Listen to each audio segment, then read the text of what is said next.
Life with city channel.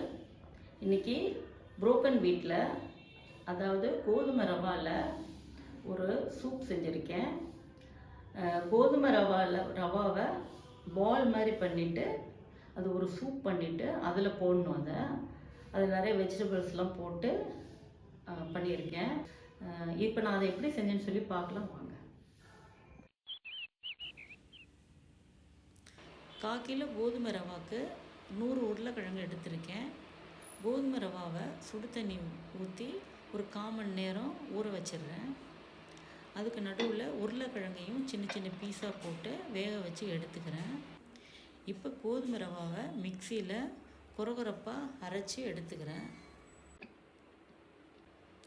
அரைச்ச கோதுமை ரவாவை ஒரு பவுலில் மாற்றிட்டு வேக வச்ச உருளைக்கிழங்கையும் அதோடு சேர்த்துக்கிறேன்.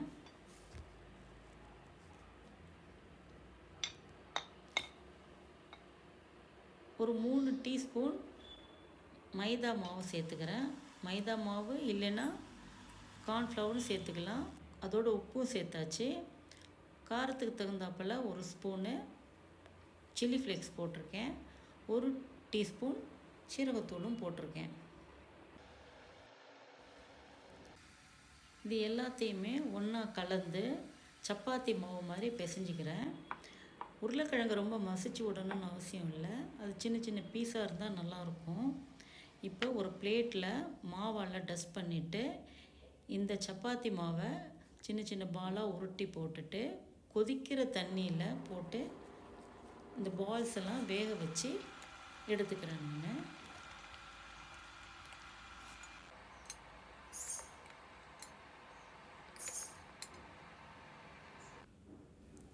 ஒரு பேனில் கொஞ்சம் வெண்ணெய், பொடியாக நறுக்கின பூண்டு, கொஞ்சம் வெங்காயம், அரைச்ச தக்காளி இதெல்லாம் போட்டு பச்சை வாசனை போக வதக்கிக்கிறேன்.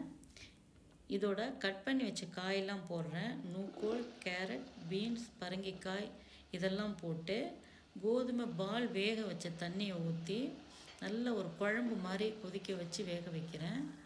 எந்த காய் வேணாலும் நம்ம இதில் போட்டுக்கலாம். இதில் குடமிளகாவும் போட்டிருக்கேன். வேக வச்ச வீட் பாலையும் போட்டு ஒரு 10 நிமிஷம் நல்லா கொதிக்க விடணும். கொஞ்சமாக தேங்காய் பாலும் மிளகுத்தூளும் போட்டு நல்லா கொதிக்க விட்டுட்டா வீட் பால் சூப்பு தயாராகிடுச்சு. ஹெல்த்தியான கம்ப்ளீட் மீல்னு கூட இதை சொல்லலாம்.